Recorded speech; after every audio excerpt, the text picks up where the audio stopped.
Welcome to the Nest Podcast, your weekly home for sports news, video game reviews, and hot takes with your hosts, Brandon, Zach, and Justin. Enjoy the show.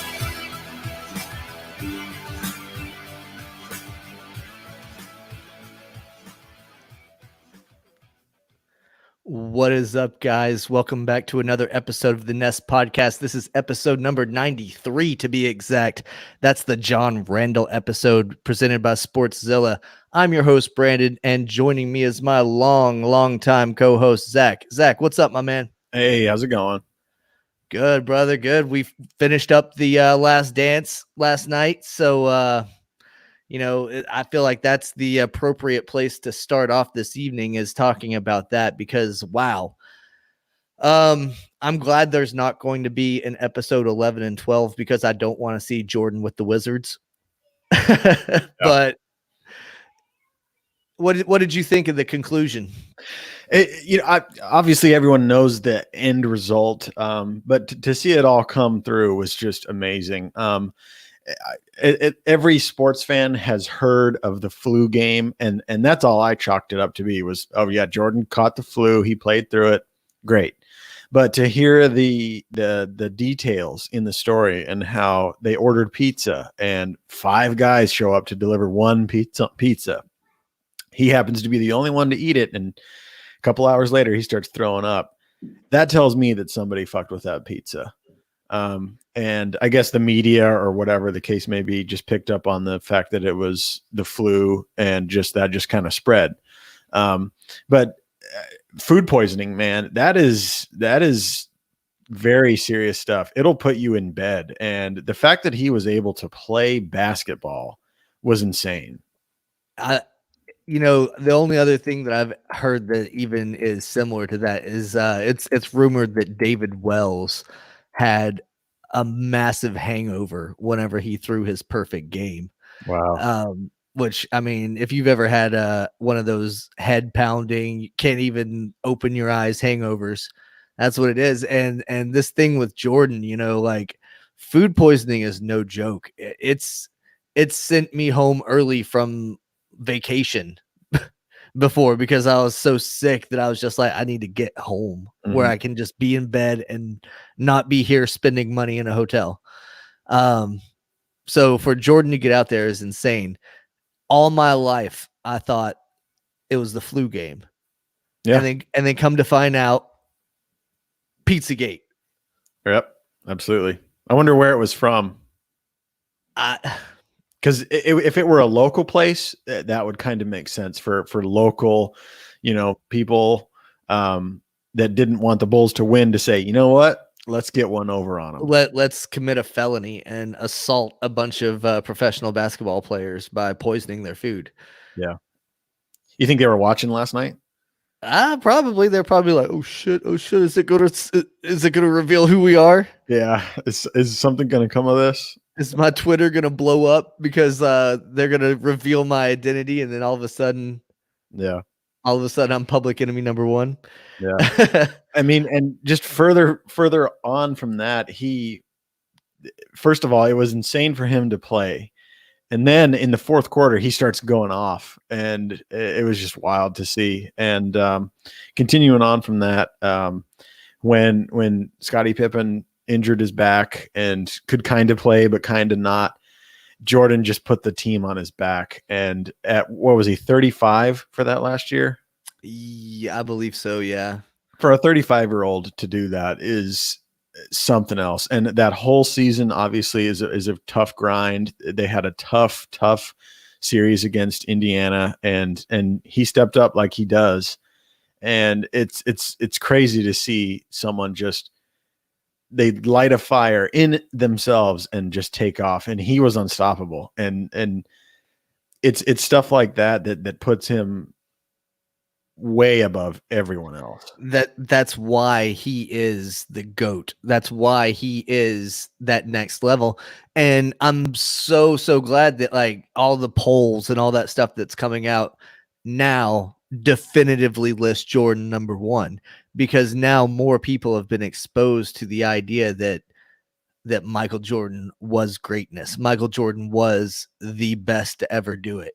Yeah. And you know, we saw the ESPN poll that came out, and it listed Jordan as number 1, LeBron as number 2, but it had Kobe way down at number 9.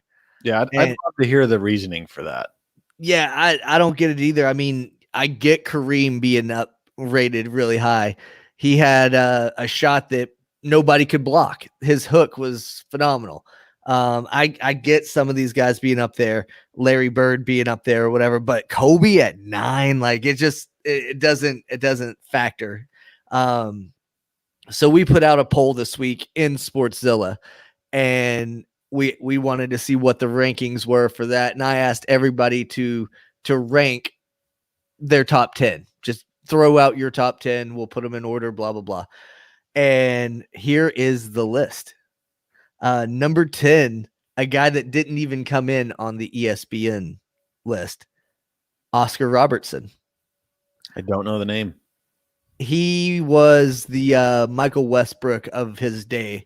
He was recording triple doubles before they really started counting assists and stuff like that. Michael, but yeah, I got you. Yeah, my bad. I've got Michael Jordan on the brain. Yep. Number 9 on our list was Shaq. So already Kobe's moved up higher than he was. Number 8 is Wilt Chamberlain. 7 is Larry Legend, which is exactly where he fell on the ESPN top 10 list. Interesting. Bill Russell at 6, Magic Johnson at 5, Kareem at 4, Kobe 3, LeBron 2, Jordan 1. Yeah, I mean that's a list that I don't have much to gripe about. A lot of people put Larry Bird a lot higher than that, and I don't know. It's hard to compare the old school to the new school, because the old school was hook shots and shooting and layups and driving, and now it's either the 3-pointer is your game or you drive to the bucket. And defense is hardly ever touted. The big men basically just get rebounds. There is no hook shot anymore. I mean, it's hard to compare the different eras. And to say that someone's better than the other, it's all comes down to what you think personally, in my opinion. I wonder if there was a big man that came along that developed a hook now, if it would play in today's NBA, or if the guys are just way too athletic and can block the shot now and it's rendered useless. Back when Kareem was using the sky hook, guys were 6'5", were monsters. You know, now that's not the case. Now you've got guys that are 6'5" point guards and guys that are 7'2" that are handling the ball pretty well. So it's a completely different world in today's NBA. Yeah, absolutely. Is that just a relic of the past? I don't know. I think just the level of play and the way they play have just evolved. You know, it's just the way the game goes. I remember it's a faster game now. Yeah. I remember early on in The Last Dance. I think it was Patrick Ewing was interviewed on what he thought of Jordan, and he said that they don't have a 7-footer. He's not 7. Jordan's not 7 foot, so he's not going to be able to just run a team and dominate on a team. And clearly, he was wrong. But that was just the way the game was played. If you had a big man, then you dominated. Yeah. It was a much different world back then, but guys like Jordan are what helped change it. And that's, again, one of the reasons why he is the GOAT. Yeah. And, you know, one of the other things that they were talking about in The Last Dance that I liked and I appreciated was when they were focusing in on that last shot that he took as a Chicago Bulls player. And did he push off or didn't he?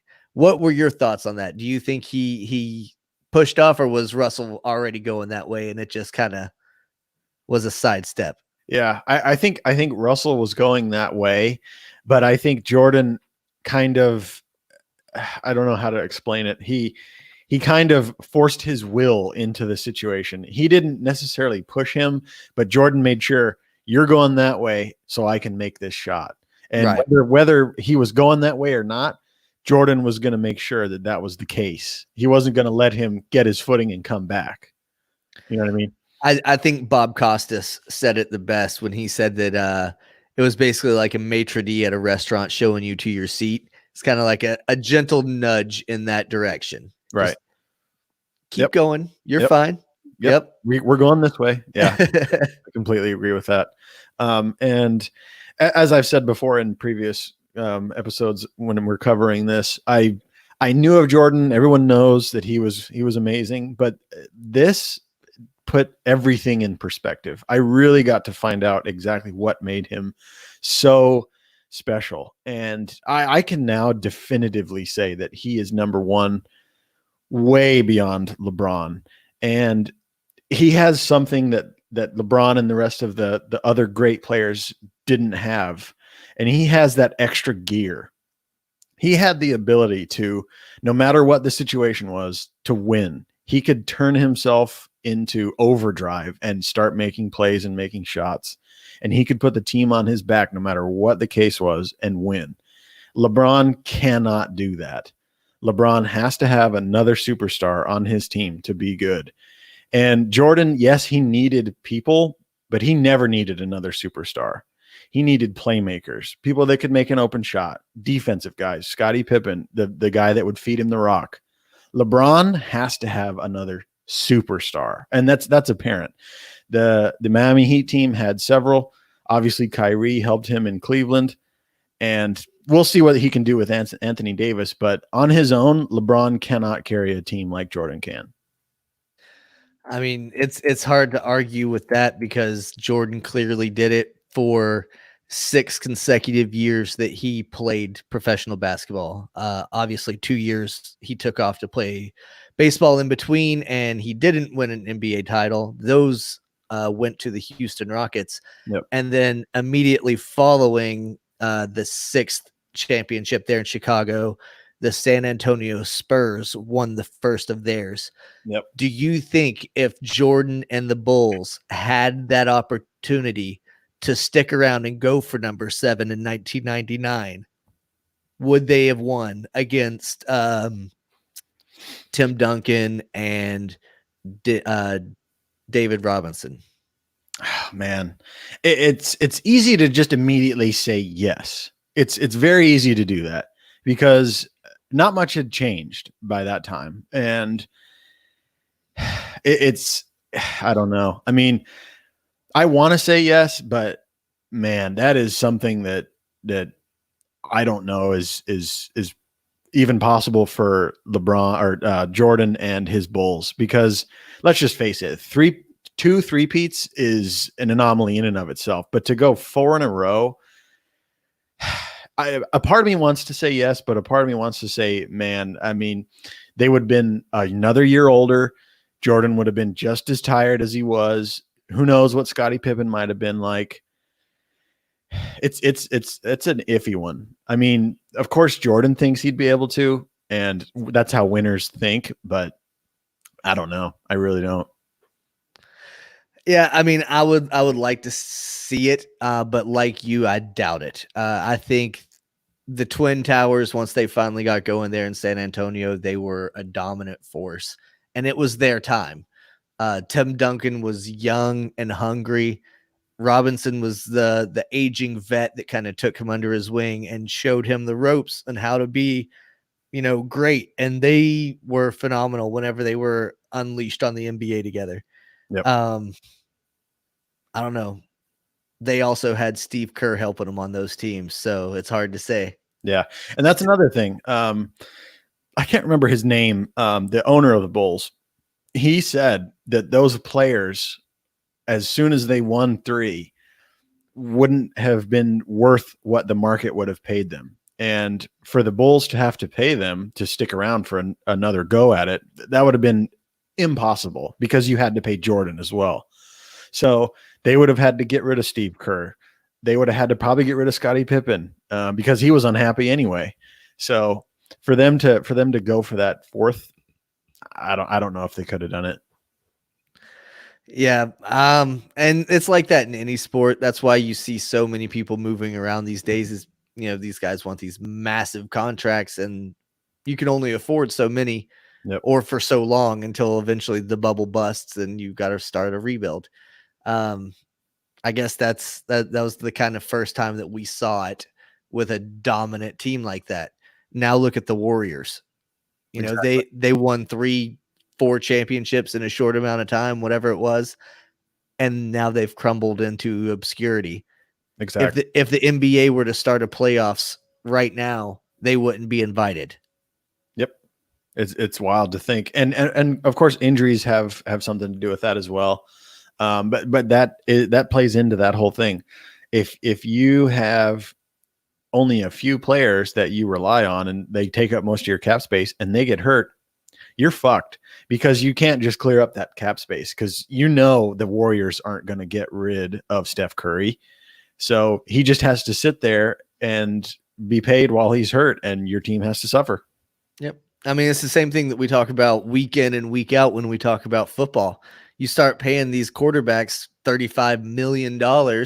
Oh, by the way, you've got a running back that you just paid 200 and something million dollars. Oh, by the way, you got a wide receiver that you just paid 80 something million dollars. How are you going to pay for a line? How are you going to pay for a defense? Yep. You're not.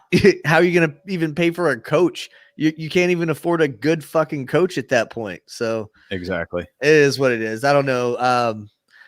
Money, it seems to be a going theme in a lot of our episodes these days because last couple episodes we've been talking about people getting paid. Yep. Did they get paid enough? Are they going to get paid? Yep. MLB, that's the hang up right now. Yep. If we could agree on terms between the Players Association and the player and the team owners, we could have baseball back. Yep. But the owners are trying to paint a picture that the players are the assholes. They're trying to make it say, like with news that came out, like the owners agreed to a resolution. The owners agreed to a plan to bring back baseball, and they made it a big news. MLB made it a big fanfare event saying that the owners agreed to this, but what they agreed to is pretty shitty for the players. Back in March, the players signed in ink an agreement with the owners that they would agree to a prorated salary, agreeing to, hey, if we play these games, we want to get paid for these games. So if we start in June, we want to get paid from June to the end of the season. If we start in April, we want to get paid from April to the end of the season, whatever it was. Mm-hmm. Okay. They signed that. It's in ink. Good to go. Boom. Then the owners realized, oh, wait, fans won't be able to come to these games? Well, that's how we get all of our money. That we charge hundreds of dollars per ticket. We charge $12 per Coke. We charge $15 per hot dog. That's how we make our money to pay these guys. If they're not going to be there, then that has to come out of my pocket? Oh, no, I don't like that. Here, in our proposal, let's say that they're going to agree to a revenue share. So basically, the owners will keep 50%, and then all the players on that particular team would have to split 50%. When it all boils down to is that the players would be agreeing to make somewhere around 20 to 25% of what they normally would make in a season. Let me ask you, Zach, if your owner called you up today and said, Zach, I know that we agreed that you're going to make this salary, and I'm going to need you to go ahead and come on in and work for a quarter of that.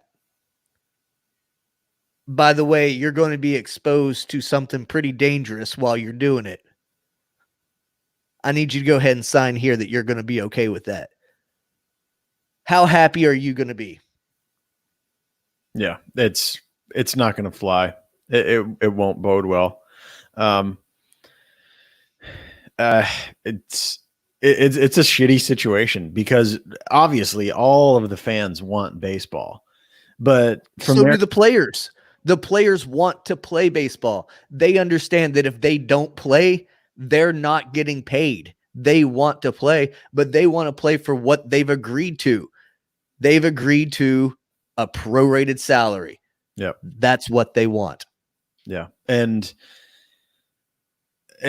for whatever reason, I guess the owners thought that by now that the fans would be allowed back in attendance, and clearly that's not the case. I don't think you'll see attendance all year. Were they not paying attention? I guess. When all this started, you could look at the news and see that Italy was completely locked down. China was completely locked down. Did they think that this was just going to go away? I guess. I mean, I guess they probably had rose-colored glasses with the whole deal. And so once they realized we're not going to have fans all year, they're missing out on all of that money. And the way you become a billionaire is by earning money, not spending it. And they're not willing to spend more than they already do. So now we're at this stalemate where the owners don't want to pay because they're not making the money that they would have. And the players don't want to play for any less than they're already making. So I don't see us getting baseball this year. You know, I hate to agree, but I do at this point, Zach. And to your point, the owners came and said that they would be losing $640,000 for an average, $640,000 for every game that they play without fans. Yeah. And there's no way for them to make that money back. There's no MLB package. There's no nothing because like you said, they charge $100 for some nosebleed seats. And for a lot of clubs, they pack the house quite often. And that's how they get their money. And if you don't have that, I don't see how they're going to be able to pay the players. No, I don't either. And without dipping into their own personal bank accounts. And like you said, rich people don't spend money, they make money. Yep. You know, they're not in the business of forking over all of their money. They want, you know, their money to work for them. Mm-hmm. With this 50-50 revenue share, I don't see it happening. The only way it's going to happen is if they go back on their original agreement and give the players a prorated salary. But here we are, middle of May. If they don't start spring training 2.0 by, let's put the date of June 10th on the board, like that's D-Day. If you know what, June 6th is D-Day, right? you might as well make that D-Day for the MLB too, because if they don't have a plan together, then this battleship has sunk, brother. Yeah. Yeah. I wonder first off, if any of the players are willing to play for this. And I doubt it. Maybe the guys that are real low on the pay scale, but you're not going to have your stars play. You know, Mike Trout's not going to come out and play for chump change. No. And, you know, some of these guys are starting to get outspoken about it. Mm-hmm. Normally it's guys like Trevor Bauer that comes out and is like, oh, wait a second, I got something to say. This time it was Blake Snell that was the first to kind of open his mouth and say something about it. And Zach, do you have that audio queued up? I would like to play that and let our listeners just hear that instead of me talk about it. I do. Cool. All right. I just want to let everyone know that this is a white person talking. Too, because y'all gonna be like, bro, Blake, play for the love of the game, man. What's wrong with you, bro? Money should not be a thing. Bro, I'm risking my life. What do you mean it should not be a thing? It 100% should be a thing.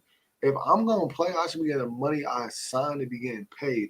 I should not be getting half of what I'm getting paid because the season's cut in half, on top of a 33% cut of the half that's already there. So I'm really getting like 25%, on top of that, it's getting taxed. So imagine how much I'm actually making to play. You know what I'm saying? Like, I ain't making shit. And on top of that, so all that money's gone. And now I play risking my life. And if I get the Rona, on top of that, if I get the Rona, guess what happens with that?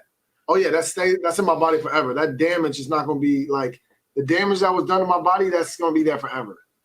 So now I got to play with that on top of that. So y'all got to understand, man. For me to take a pay cut is not happening because the risk is through the roof. It's a shorter season, less pay. Like, bro, yeah, man. I gotta get my money. I'm not playing unless I get mine. Okay, and that's just the way it is for me. Like, I'm sorry if you guys think differently, but the risk is way the hell higher and the amount of money I'm making is way lower. Why would I think about doing that? Like, I'm sorry. So in my head, I'm preparing for next season. And I'm actually preparing for right now, but as if I'm preparing for next season.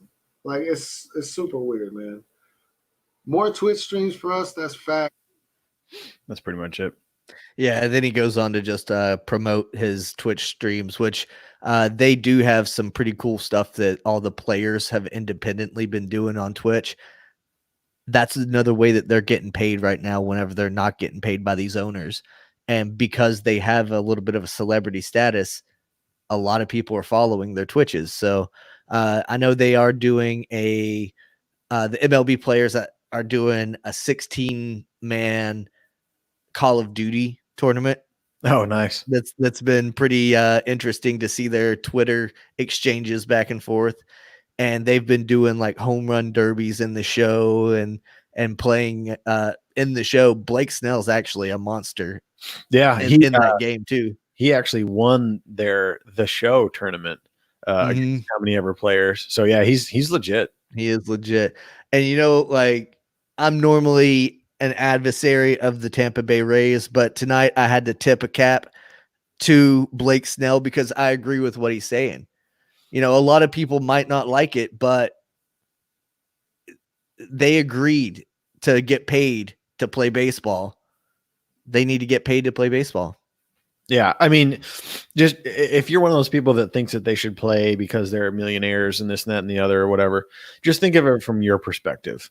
Let's say your boss comes to you and says, hey, because we're not doing so much business, you're going to get 50% pay cut. And now we're going to do revenue shares. So you're getting 33%. Oh, and now we're getting less and less and less, but you still need to work, do this all the same stuff you're doing.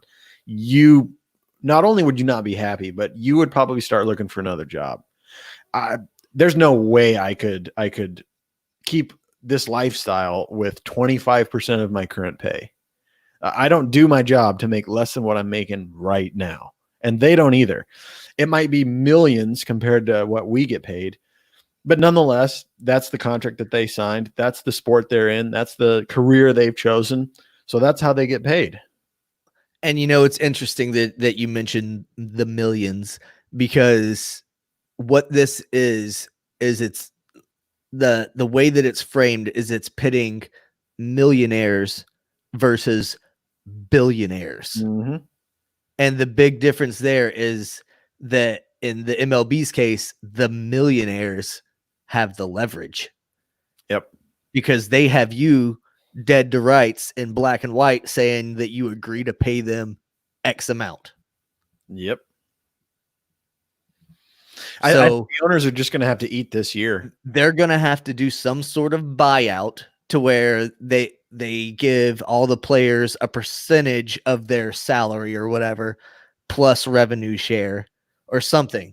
But the MLB union chief has already said that that's not even an opening conversation point. That's not even going to fly. Yeah. Yeah. I think, like I said, I think the owners are just going to have to eat it this year. I mean, this was something that no one saw coming. This was something that no organization could prepare for financially. And a shitload of people have been hit. It's no wonder that the major league sports would also get hit. When you can't have fans and that's how you make a lot of your money, there's nothing I can do for you. There's nothing no one can do for you. It is what it is. Chalk this up as a loss and move on. I mean, going back and forth with the players union, it's not going to end well, I don't think. And I think a lot of people are going to be pissed off at the end of it. Yep, and that's not good because the next CBA is due at the end of the 2020 season. So they'll have some pretty intense negotiations then, I'm sure. Mhm. So it's almost better to just go ahead and scrap the rest of this season and just move into those negotiations now, because it's not going to end well otherwise. If they're fighting now and can't get a season together, then that's just going to make the fighting that much worse whenever the players have even more leverage over these owners. Yeah. And I, for one, I'm ready to see the owners kind of get bent over because they haven't been up to date. They've had slap on the wrists. They've had it easy. Yep. Owners get away with everything. Yeah, and we harp on those clubs that don't go out there and make moves to make their clubs better, and it hurts their cities. And you know what? The reality of the beast is you own a sports team. You signed all these players to the contract. Yep. I don't feel sorry for you. I really don't. If you didn't want to take the risk of having to pay all these people, then you shouldn't have bought a major league team. No, I agree. I, for one, have dreamt of always owning a professional team of any kind. I don't care if it's hockey, football, basketball, baseball, whatever, minor leagues, anything. I just think it would be badass to walk into a stadium and be like, this is mine. I mean, I try to mow my front lawn like a baseball stadium because that's as close as I get. Right. But that's some sweet water you got there, Zach. Yeah, what is that? It is sweet. This is Liquid Death. Just regular old tap water, not tap water, but spring water. And it's a company that I've recently found on Instagram. And what's funny is Pat McAfee drinks it as well every now and then on his show. And I mean, the marketing just sparked my interest. I've never really seen a water company kind of go that route of like a metal kind of feel, you know what I mean? And it's cool. Yeah, it's good water. It's water. So there's not much to say there, but I think it's cool. The aluminum can is actually a lot more easily recyclable than a plastic can plastic. So if it does end up in the river or the ocean or whatever, it rusts and it breaks down a lot easier than a plastic bottle will. So I don't know if you give a shit about that, but there's another tidbit of can versus bottle. So yeah, that's interesting. How does it compare to glass? I would venture to say that glass is probably the easiest to like go back into nature or whatever. But then with glass, that poses the risk of it breaking and someone stepping on it or an animal stepping on it or whatever. So, or it ending up in the side of somebody's neck in a bar, the usual. Yep. Absolutely. Let's see. So we've talked about some baseball. We talked about guys not getting paid, but the rest of the proposal from the owners isn't bad. I mean, it's baseball. What do you know about it, Zach? Have you kept up with it? Not really. No, okay. I just know what Blake was talking about and what you and I have just talked about. Okay, sure. I'll kind of run down the notes on what the other proposals are. And to me, it makes sense and it's good to go. But MLB owners approved 82 game season starting in July, ending in October. It would have a 14 team playoff field with the best record from each league getting a bye. So one bye for each side, expand to a couple wild card teams or whatever. That, I guess, gives you a better opportunity for the people that are like, oh, well, that's not enough time to really flesh out who the best team is. You need 162 to do that. Whatever. Those baseball purists are going to have to get over it this year. Yeah, absolutely. spring training 2.0 would have to start sometime in June for that to happen. And the teams would get to choose whether they go to their spring training facility or to their actual MLB ballparks. All of the games would be intra-league or intra-squad games, meaning that they're only playing against other teammates.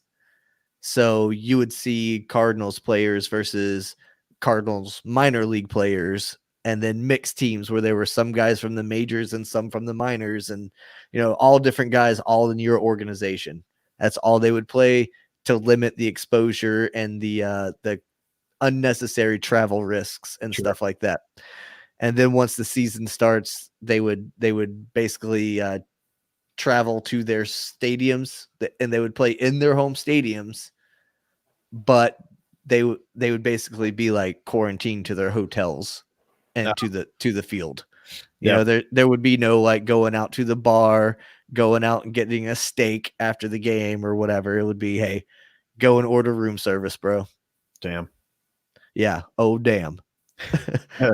First world problems, but yeah, absolutely. And I think we addressed this before, but they on paper would keep the 2 league 6 divisions set up, but they would play it as 2 league 3 divisions, or not just 3 divisions, East, West, Central. And for the most part, if you're AL East, NL East, you would play on the East.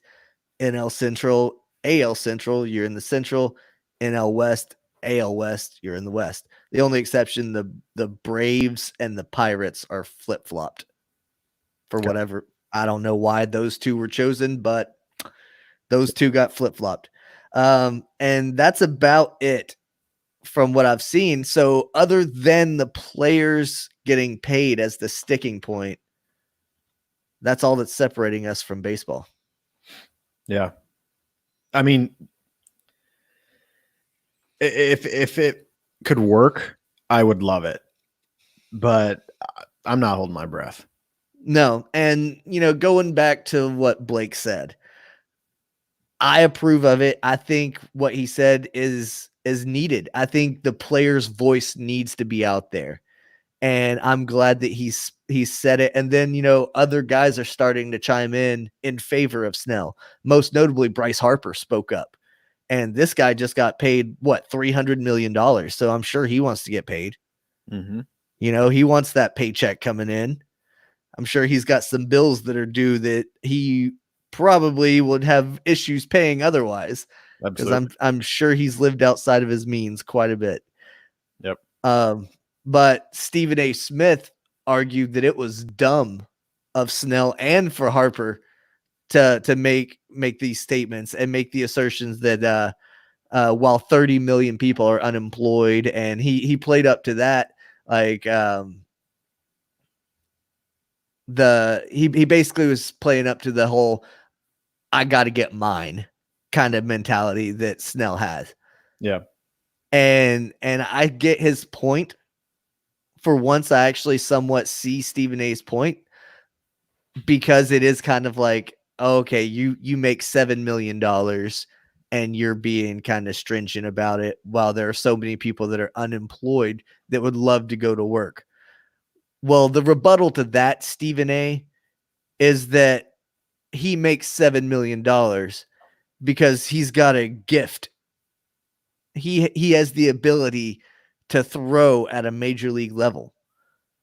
The people that are out working 9-to-5 jobs, if they decide that they don't want to come into work, that they're too valuable for that company, you know what that company is going to do? They're going to say, okay, thank you for working here. We're going to post that on whatever job posting site you can name. Yep. We don't get sponsored by any of them, so I'm not going to say one. But 100%. You're replaceable. Yeah, the lot of us are replaceable. There's a select few people, doctors and the like, that do a very specific job that is in high demand. And those people more than likely currently still do have a job. But for people that are unemployed, either something happened in the market where the quarantine affected their business where they couldn't be open, or their job is just quote unquote non-essential. And that's just the way it is. Not everyone is a talented, valuable person. And it just so happens that these MLB players have a talent that is very well sought after, and they get paid for it. Yeah. And the one of the things that's really sickened me about all of this, should they get paid or whatever argument on MLB Twitter has been when Mark Teixeira came out and said something to the effect of they should be grateful to get something and blah blah blah. They should just, anything is better than nothing and all that. Mind you, this guy signed an 8-year, $180 million contract, and bet your ass if he was still under that contract, he would be demanding to get his $22.5 million for this season. Right. Fuck out of here, Mark Teixeira. It's crazy. And Blake also said that he puts himself at risk by playing. All signs kind of point to athletes are pretty good to go when it comes to beating COVID. As far as I can tell, the basketball players that were infected were asymptomatic the whole time. But the reality is this is an unknown, uncharted territory. And a lot of scientists are saying that certain genetics might play into how coronavirus affects you. And if you go out there and sure, I'm sure the league would test everyone and do everything, but you never know what could happen, and something might slip through. And say you're one of the people that coronavirus hits very hard and you die. Would you do that for 25% of what you're supposed to be paid? I don't think so. No, I don't either. And to that point, I agree with the players and I stand with the players. Pay ball. Yep. That's what it boils down to. And then the final hurdle, if they ever get to this point, will just be the safety. I personally think that we have to have enough tests available for every citizen in the country if we're going to justify testing millionaires every day. I think so too. It just makes sense. Like if we have people in need of these things somewhere in our country, we don't need to be testing people daily that otherwise are kept in a bubble. Yeah, I think so too. I think if the resources could be used where they're needed and people that need it, then they shouldn't be just on a whim used so that we can watch baseball. Granted, I would love to watch baseball, but at a certain point, you've got to kind of weigh what's more important. Well, opening day was supposed to have been 53 days ago at this point. I don't think we're going to see it in 2020. I don't either. It pains me. It pains me to say it, Zach, because as much as I do, baseball is my favorite sport. I live, breathe, I think about it. In the off season, I go crazy wanting it to be baseball season. Now that it is baseball season, I'm going even more crazy. The fact that it's not on. Yep. I have a countdown or a counter at my job, at my desk, that every day I add another mark to it. That's how many days it's been since opening day. And I started it kind of as a joke, but at this point it's just gotten to be like every day I kind of wipe it clean with my tears and and realize that that's the reality that we're living in, and I might not see baseball until March of 2021. Yeah, it's a wild thing to think about. Off the top of your head, do you know if MLB has ever missed a season? I mean, I know that in 1994 they had the strike shortened season where they just quit playing in the middle of a season. I'm not sure if they've ever just outright missed an entire season. Yeah. Even during World War II, World War One, Yeah. it kept it going. But the coronavirus is threatening to stop it all. Across the board, this whole thing is insane. Somehow, some way, the UFC is still being put on. We still get to watch people go and bleed and sweat into each other's faces. Yeah. I guess it is a little easier for that organization to put on fights because collectively they're way smaller and they have to worry about way less people than a whole entire baseball team. So I guess that plays into why they're being able to kind of continue on. I guess. I'm glad for it though, and I'm here for it. I'm watching. Did you catch up with the fight nights this past week? Yeah, I didn't watch Wednesday, but Okay. I did see the highlights. Obviously, Anthony Smith. Boy, did he take a beating. I mean, It was savage, bro. yeah, that was wild. The highlight of the night though was him handing his teeth to the referee mid pounding, mid getting beat. He's just like, "Oh yeah, here, can you hold these for me while I cover up? Thanks." God, that's insane. And there was an audio clip of Glover Teixeira saying, "I'm sorry, man, it's just part of the job." And Anthony Smith said, "It is what it is." Apparently, they respect each other and train and actually like each other outside of the ring. So it's always kind of fun and awkward at the same time whenever you see that in a fight where guys clearly are buddies, but then they just go in and beat the bloody hell out of each other. Yep. What was it? Overeem and Walt Harris. Yeah, like Overeem was pounding on Walt for a good while there at the end of the fight. And he even looked up at the ref like, "Are you going to stop this? Like, I don't want to keep hitting this man." Yeah. Especially after everything that he's gone through. I don't want to sit here and just completely destroy this man's face. Absolutely. Yeah. I think that had to be hard for Overeem. Clearly, everyone was most likely rooting for Walt because how could you not? Yeah. And for Overeem, it was like, I mean, I'm fighting too. I got to try to win too. And absolutely. He ended up doing it. But why don't we back up on that card? Because that card was very interesting. Sure. It started getting interesting for me with the Angela Hill and Claudia Gadelha fight. I don't know what's going on. I don't know if Florida just isn't used to MMA and they don't know how to judge it, but that was terrible. It was absolutely terrible judging.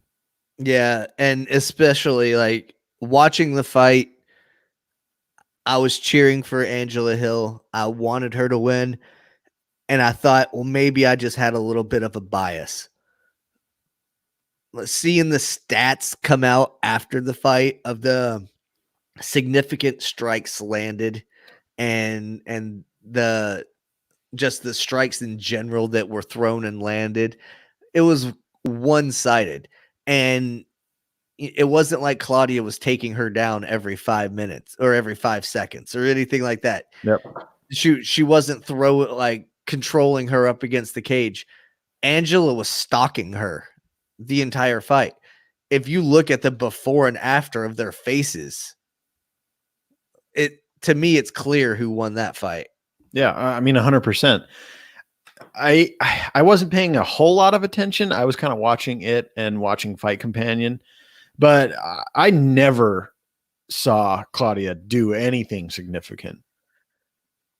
No, I didn't either. Like, I think she landed one good takedown, and that was in the first round. And she landed a few good punches in that first round. But after that, I didn't think she had much to offer at all.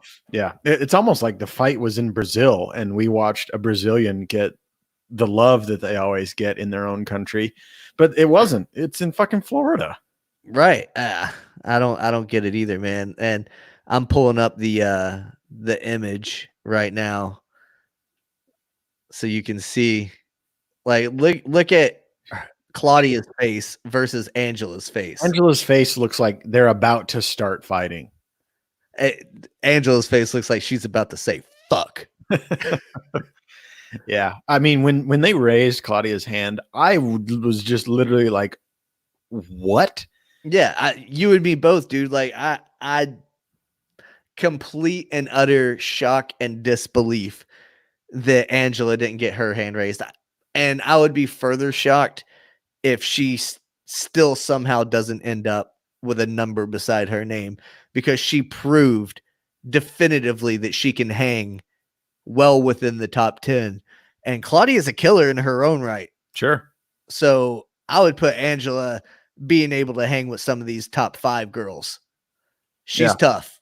Yeah, I think the UFC needs to take this into their own hands and say, you know what, we can't give you a win, but what we can do is give you a good ranking and give you a chance, like you should have gotten from this win. Even in defeat, you come out looking good. Yeah, because that it was so fucking ridiculous. Robbery. I hate to see it too, because it's not like any other sport where it's baseball, for example. If the ump calls a strike and it was a ball, you're going to get another at bat. For a young up and coming UFC fighter, UFC contracts are tough, and we all know that they don't pay you worth a fuck. So for her to get a good win like that should push her into contention. And say she wins another one, she just keeps moving farther and farther up, and that's when you start making money. I think for a young fighter, especially, to get screwed over like that, it's a shame. And I don't know what can be done. I mean, Rogan and everyone else who knows what they're talking about has been bitching about judges for years now. And it sucks. I hate to see it. There has to be some sort of change, because these judges are just incompetent when it comes to judging UFC fights. I mean, if you ask me, this wasn't even a hard fight to judge, and they fucked it up. Why don't guys like Joe Rogan and DC and Dominic Cruz and Michael Bisping and people like that, why aren't they judges? I mean, yeah, they're great on commentary. I like hearing their commentary, but they know the sport.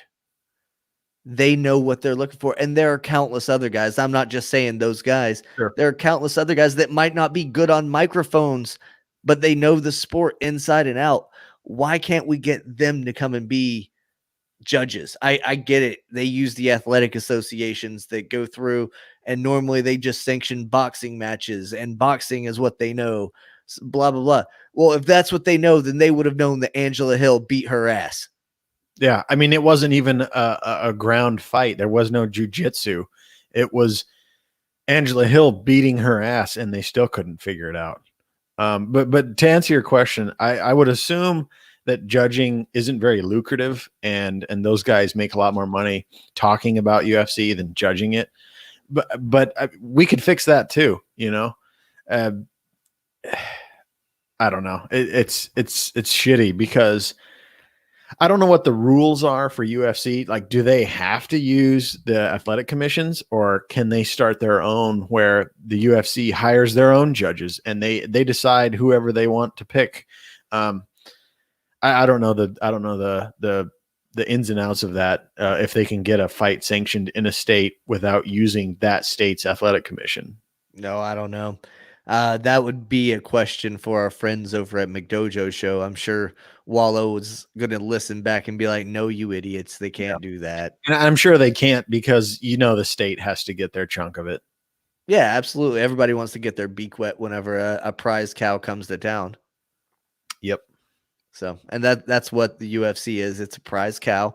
And Jacksonville would have racked up big time had fans been allowed in attendance. Yeah.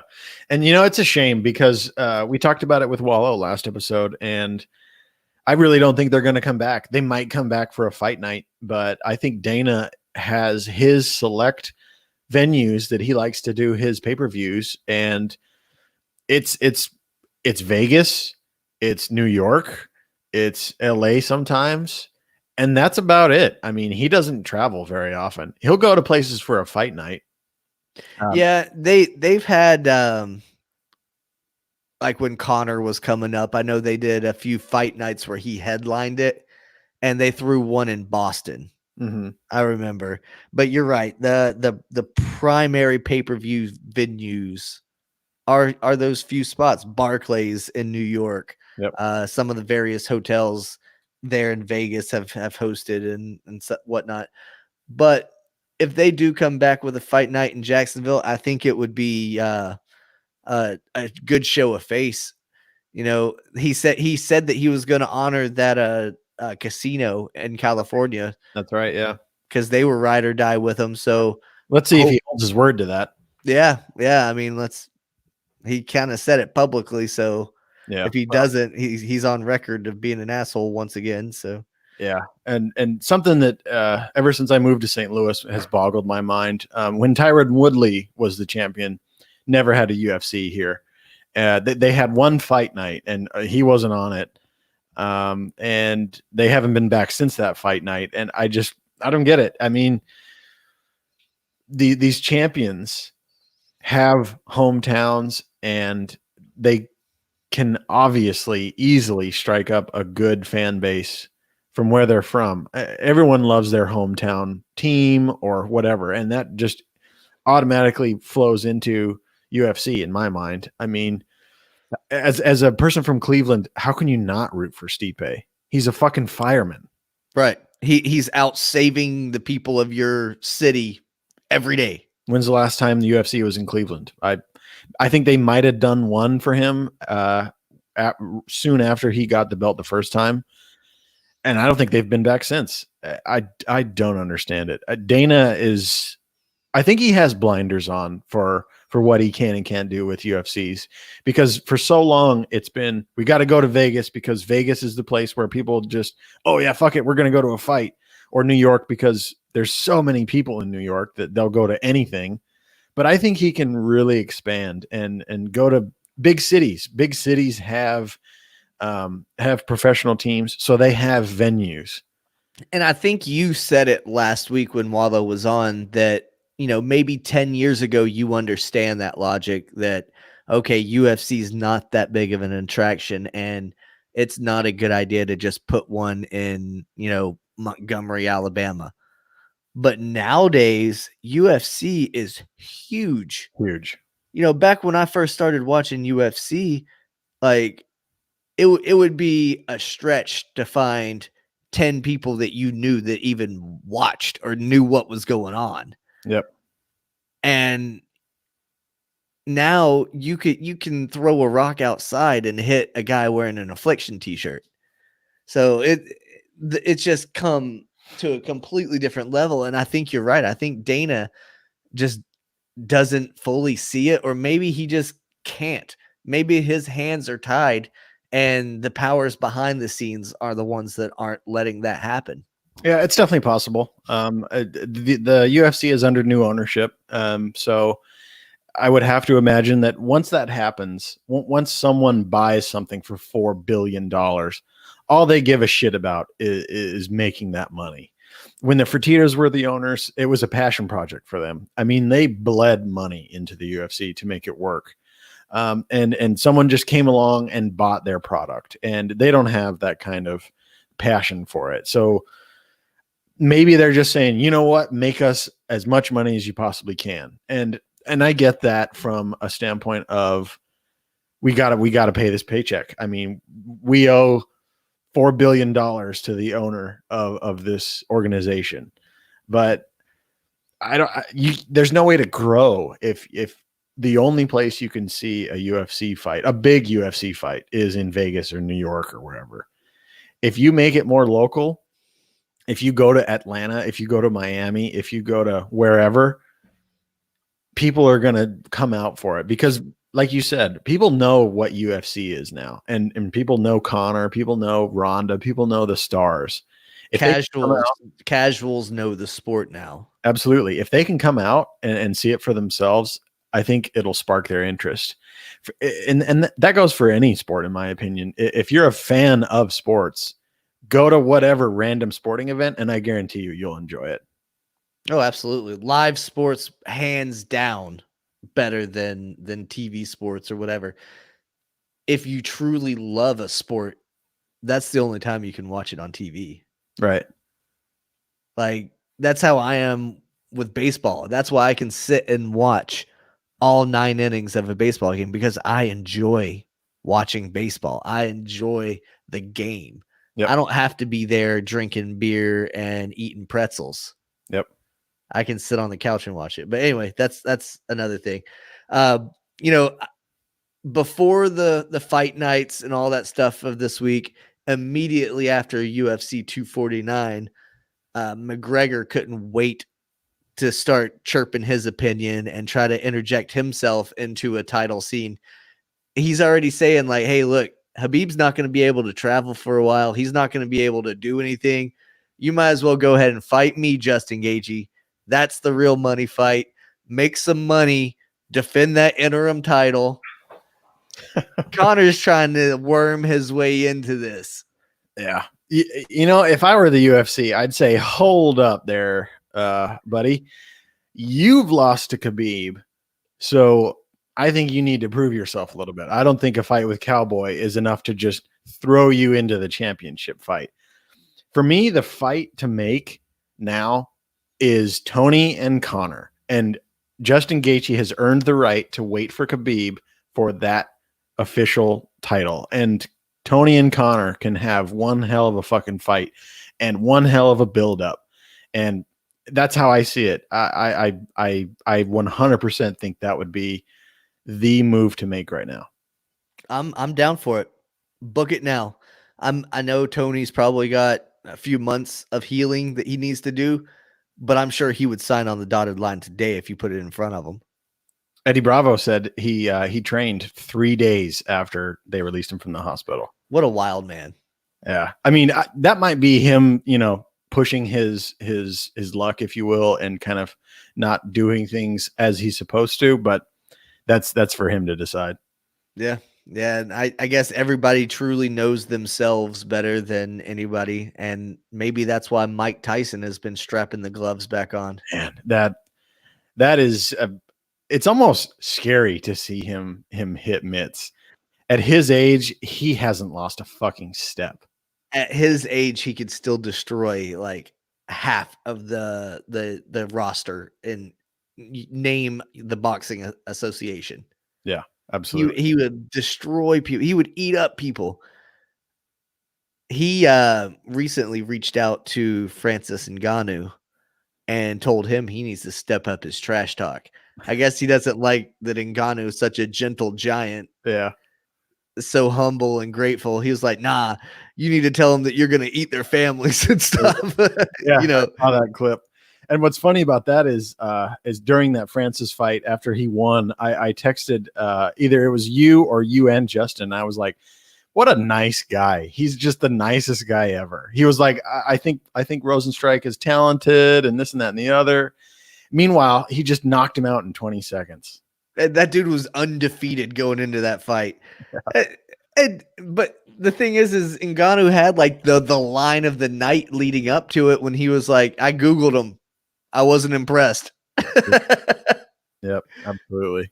Like that was savage in a nice way, I guess. Yeah, for sure. And speaking of Francis, have you seen him and John Jones go back and forth? Oh no. Yeah. John and him are kind of not necessarily shit talking, but John apparently is willing to take that fight. Step up. Well, stylistically, John is far superior. Sure. But it only takes one. I think you said it was a refrigerator that he throws. Yes. And it only takes one of those as evident. And the Rosenstrike fight, one landed, and he was night. Absolutely. John's had a bit of a layoff. His last fight was Thiago Santos, I think, and Thiago put the moves on him. I mean, he looked great. I don't know if I would go up to heavyweight and immediately go after the world's scariest man. I would try to maybe test the waters a little bit, because he's probably going to fight it around maybe 130, maybe 140 at the biggest. And we've seen that. We've seen that before. People move up and they're not the same. A lot of people think that you move up and you feel better. You don't have to cut weight, this, that, and the other. Well, you're also fighting way bigger guys. I mean, just ask Ovin St. Preux. He went up and didn't work out so well. Didn't work out. I mean, he was thicker than a Snickers. And I think that really affects you. I think John really does well at 205, because it takes a lot for the bigger guys to get down to that. And I think he recovers easier than they do, which gives him an advantage. I think at heavyweight, the bigger guys have all the advantage in that aspect, because he's not that light guy that immediately bounces back after the weight cut and never really loses a step. In heavyweight, it's a lot more even, I think.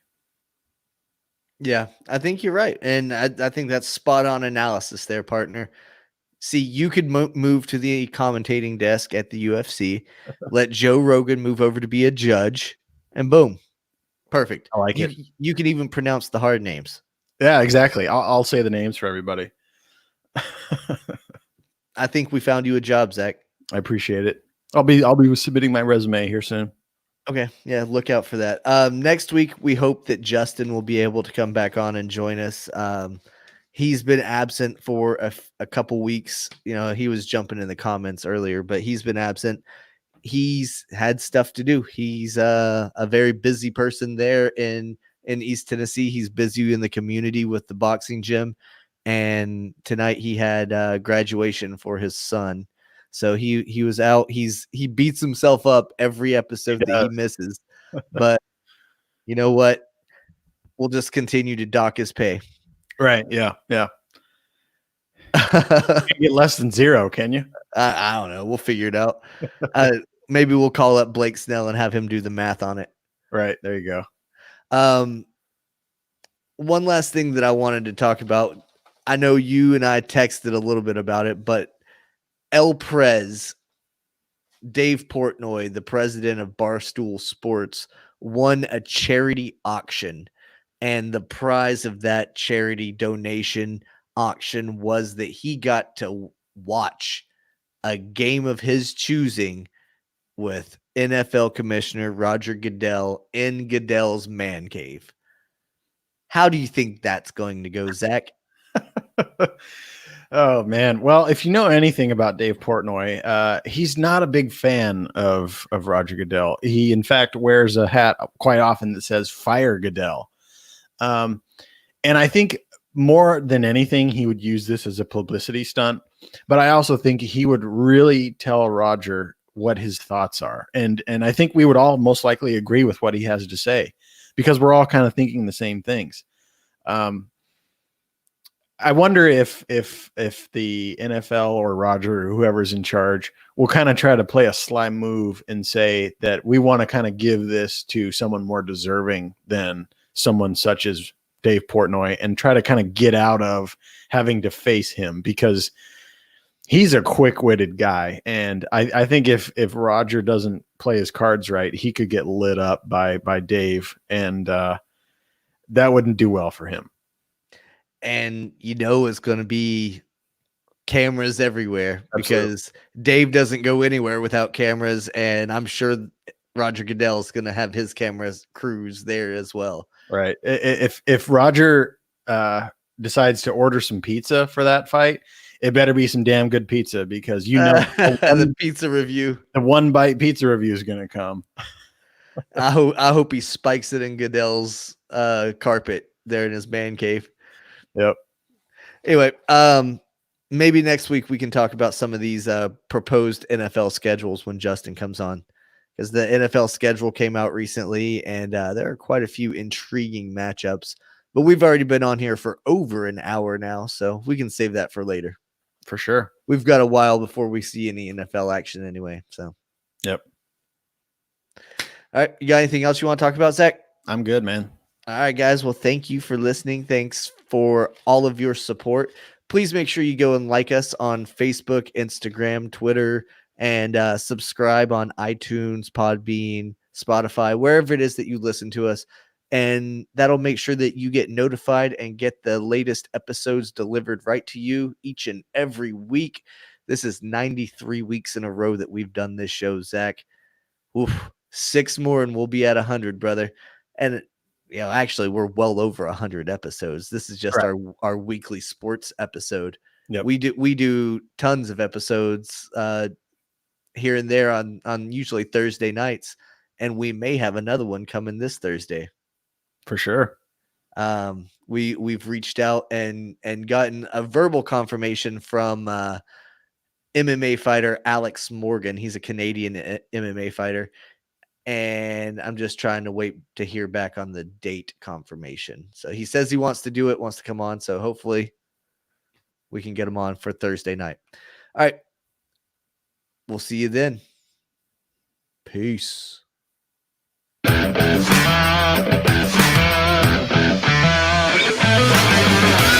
for listening. New episodes are recorded every week.